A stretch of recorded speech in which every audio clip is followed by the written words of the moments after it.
पढ़ रहे हैं कक्षा 10 की गणित की पाठ्य पुस्तक का अध्याय 14 सांख्यिकी। आज भाग 6 में हम हल करेंगे हमारी पाठ्य पुस्तक की प्रश्नावली 14.1 की प्रश्न संख्या 1 से 2 तक।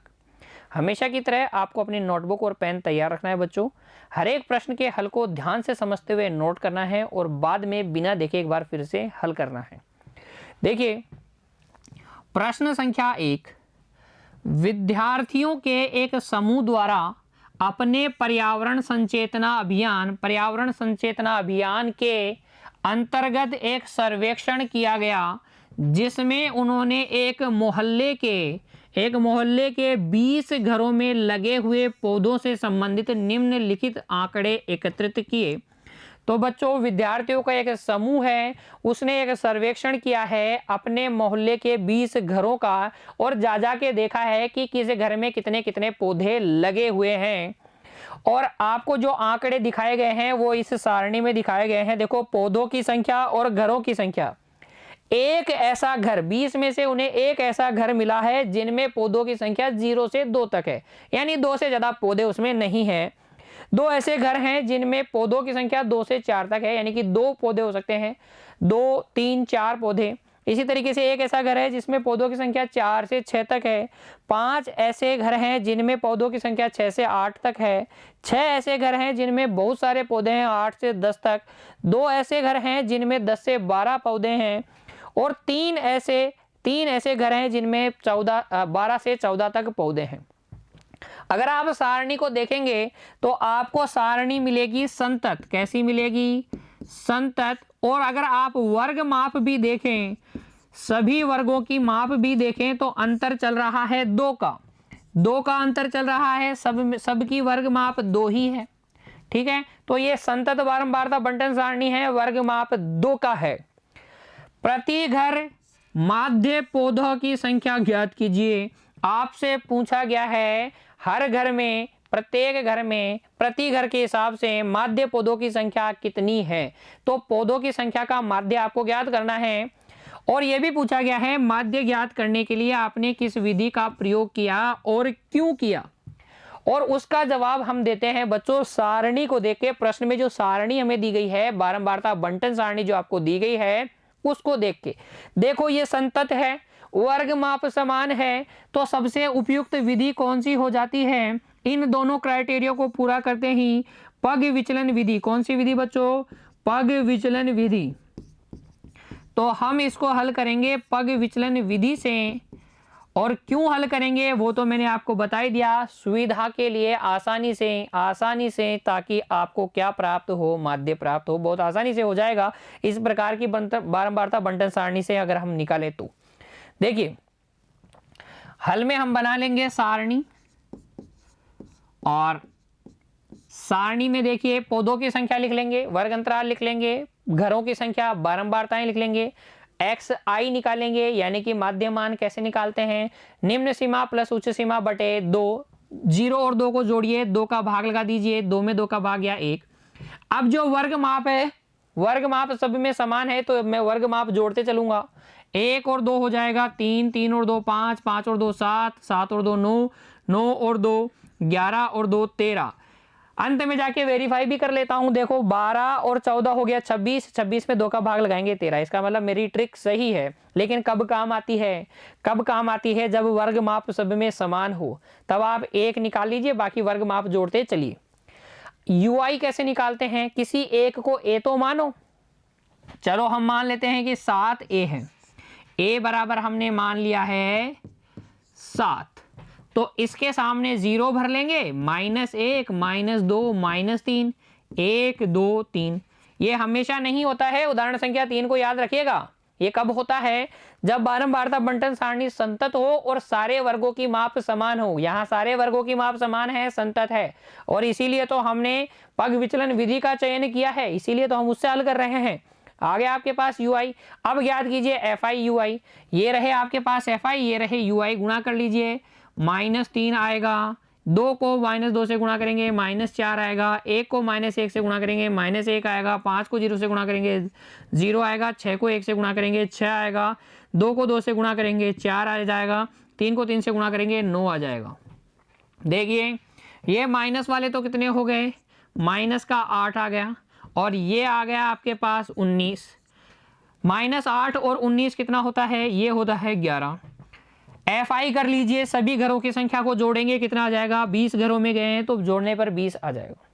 लगाएंगे सूत्र और ज्ञात कर लेंगे माध्य। माध्य x बार का सूत्र होता है पग विचलन विधि में a plus sigma FI UI बटे सिग्मा FI गुणा h। अच्छा, h क्या लेते हैं? h वही लेते हैं बच्चों, सुविधा के लिए हम h यहाँ क्या ले रहे हैं? जितनी वर्ग माप है, वर्ग माप कितनी है? 2 की है। सभी की वर्ग माप 2 है, इसलिए h 2 लिया है, तभी तो ये आया था। ठीक है ना? चलिए मान रख दीजिए। a का मान कितना बच्चों? a का मान है 7 प्लस सिग्मा FI UI 11 बटे सिग्मा FI ये कितना है? ये है 20 गुणा h कितना है? 2। ये भाग चला जाएगा कितनी बार? 10 बार। 2 से 20 को काटेंगे 10 बार कट जाएगा। 10 का भाग लगाएंगे तो ये 7 प्लस 1.1 आएगा, तो ये आ जाएगा आपके पास 8.1। x बार कितना आ जाएगा? 8.1। ठीक है, अंत में आप लिख भी सकते हैं क्योंकि दी गई बारंबारता बंटन सारणी संतत है तथा सभी वर्ग अंतरालों की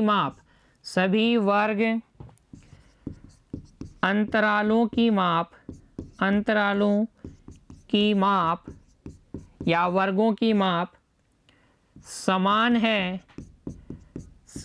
है। अतः माध्य ज्ञात करने के लिए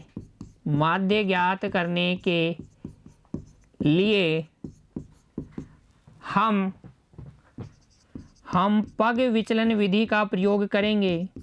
पग विचलन विधि का प्रयोग करेंगे। एक बात और ध्यान से सुनिएगा बच्चों, क्योंकि मुझे ये विधि आसान लगती है इसलिए मेरे लिए उपयुक्त है। अगर आप में से किसी को प्रत्यक्ष विधि आसान लगती है तो आप इस प्रश्न को प्रत्यक्ष विधि द्वारा हल करेंगे तो भी परीक्षा में आपके कोई मार्क्स नहीं कटेंगे।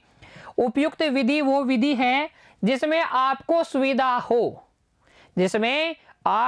हो। मेरे को सुविधा क्यों है इसके अंदर? क्योंकि मुझे पता है संतत है, वर्ग माप बराबर है, तो मुझे UI की कैलकुलेशन की जरूरत नहीं पड़ेगी। UI में ऐसे ही भर लूंगा। ठीक है, और FI UI छोटे छोटे मान आएंगे, छोटी छोटी कैलकुलेशन, छोटी छोटी संख्या, इसलिए उपयुक्त है। लेकिन अगर आपको पग विचलन विधि में दिक्कत है, कल्पित माध्य विधि में दिक्कत है, आप प्रत्यक्ष विधि से करना चाहते हैं तो प्रत्यक्ष विधि से कीजिए, चाहे से आप कल्पित माध्य विधि से कीजिए या तो फिर आपको जैसे मैंने बताया पग विचलन विधि से हल कर लीजिए। जो विधि आप हल करेंगे वही आपकी उपयुक्त विधि है। ठीक है ना? परीक्षा में आपके कोई मार्क्स इससे नहीं कटने वाले होते हैं, तो इस बात को भी आप याद रखेंगे। माध्य पदों की संख्या 8.1 आएगी। ये भी व्यवहारिक दृष्टि से सही नहीं है। हालांकि माध्य हमें कई बार ऐसे मान देता है जो व्यवहारिक दृष्टि से सही नहीं है। भाई किसी औसत मान अगर हम देखें तो 8.1 पदों की संख्या नहीं हो सकती, है ना?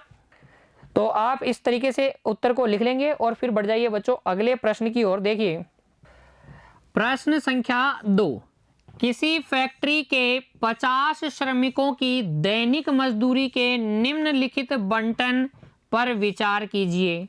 किसी फैक्ट्री के 50 श्रमिकों के दैनिक मजदूरी के बंटन पर हमें विचार करना है। देखिए दैनिक मजदूरी हमें रुपयों में दी गई है और श्रमिकों की संख्या दी गई है।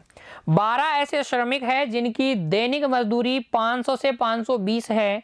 14 ऐसे श्रमिक हैं जिनकी दैनिक मजदूरी रुपयों में 520 रुपए से 540 रुपए तक है, और इसी तरीके से आगे।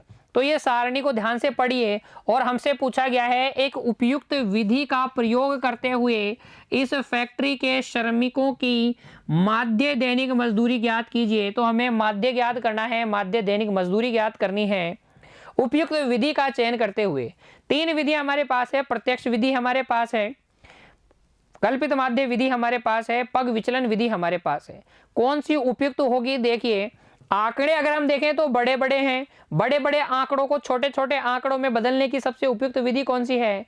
पग विचलन विधि है। और वैसे भी देखिए वर्ग माप 20 का, यहां पर भी 20 का, यहां पर भी 20 का, यहां पर भी 20 का और यहां पर भी 20 का, और संतत भी है, तो सबसे उपयुक्त तो कौन सी रहेगी? सबसे आसान वही रहेगी बच्चों, पग विचलन विधि, वही सबसे आसान रहने वाली है इसको हल करने में भी। वैसे आप किसी भी एक विधि से कर सकते हैं, मैं फिर से कह रहा हूं किसी भी विधि से आप कीजिए, वो जो आपको आती है वो उपयुक्त है। देखिए हल में बना लेंगे हम सारणी, पग विचलन विधि से हल करने के लिए इस प्रकार की सारणी बना लेंगे। श्रमिकों की संख्या देखिए, श्रमिकों की संख्या भर लीजिए 12, 14, 8, 6, 10, 12, 14, 8, 6, 10, ठीक है। श्रमिकों की संख्या का योग हमें पता है कितना है? 50 है। 50 श्रमिकों की बात हो रही थी। XI हम कैसे निकालेंगे? जोड़ के 2 का भाग लगाएंगे, 1020 में 2 का भाग लगाएंगे तो 510 आ जाएगा। क्योंकि संतत है, सभी वर्ग माप 20 के बराबर हैं, तो 20 जोड़ते चलिए। अब ये आ जाएगा 530, ये आ जाएगा 550, 20 जोड़ते चलिए। 550 के बाद में 570, 570 के बाद में ये आ जाएगा आपके पास में कितना? 590, ये आ जाएगा 590। UI कैसे याद करते हैं? पहले A मानेंगे, किसी एक को A मान लीजिए। ये लो मैंने A बराबर क्या ले लिया? A बराबर मैंने 550 ले लिया। H क्या लेते हैं? इस प्रकार की अगर आपको बारंबारता बंटन सारणी दे रखी है तो जो वर्ग माप है 20 का, वर्ग माप सब में 20 का है, तो उसी को H ले लीजिए। H का मान ले लीजिए 20। क्या आएगा इसके सामने? 0, ये -1, ये -2 आ जाएगा, ये 1 आ जाएगा, ये 2 आ जाएगा। कोई दिक्कत नहीं है ना, आप इसे सूत्र में रख के करेंगे तो भी यही आएगा जैसा कि मैंने आपको बताया था। FI/UI कीजिए, 12 को -2 से गुणा करेंगे, माइनस का 24 आएगा। 14 को -1 से गुणा करेंगे, माइनस का 14 आएगा, ये आ जाएगा 0। 6 को 1 से गुणा करेंगे 6, 10 को 2 से गुणा करेंगे, ये आ जाएगा 20। देखिए ये हो जाएगा 26, प्लस में तो 26 और माइनस में कितना? 4 और 4 8, 3 2 और 1 3, माइनस में 38। तो घटा लीजिए, ये आ जाएगा 2 और ये आ जाएगा 1, माइनस का 12 आ जाएगा। क्या ध्यान दीजिए, माइनस का 38 प्लस का 26 कितना आ जाएगा? माइनस का 12 आ जाएगा।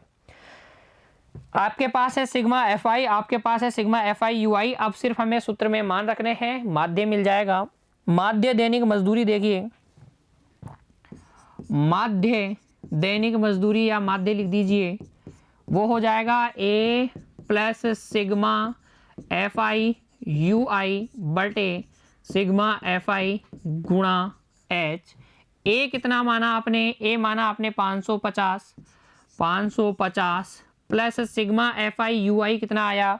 वो आया बच्चों -12, ये आपके पास आया -12 बटे सिग्मा FI कितना है? 50 है, बटे में सिग्मा FI है 50 गुणा H कितना है? 20, ये 0 से ये 0 कट जाएगा, ये आ जाएगा 550 माइनस देखिए 12 दूनी 24 बटे 5। तो देखिए 550 माइनस 5 का भाग लगाइए 24 में, तो 4 पंजे 20, यानी कि 5 चौक 20.8, तो 4.8 आएगा। 550 में से 4.8 घटा दीजिए, यह आ जाएगा 545.2। कितना आ जाएगा? 545.2 आ जाएगा। क्या ध्यान दीजिएगा, 4 गया 546.8 घटाएंगे तो 545.2 आ जाएगा। माध्य दैनिक मजदूरी है 545.2 रुपये। नोट कर लीजिए। प्रश्न संख्या 2 के हल को भी नोट कर लीजिए बच्चों। एक बार फिर से आपको दोनों प्रश्नों को हल करना है, आगे के प्रश्नों को भी हल करना है बच्चों। सारे प्रश्न आसान है इस प्रश्नावली के। मिलते हैं अगली कक्षा में, तब तक के लिए बच्चों पढ़ते रहिए, खुश रहिए, धन्यवाद।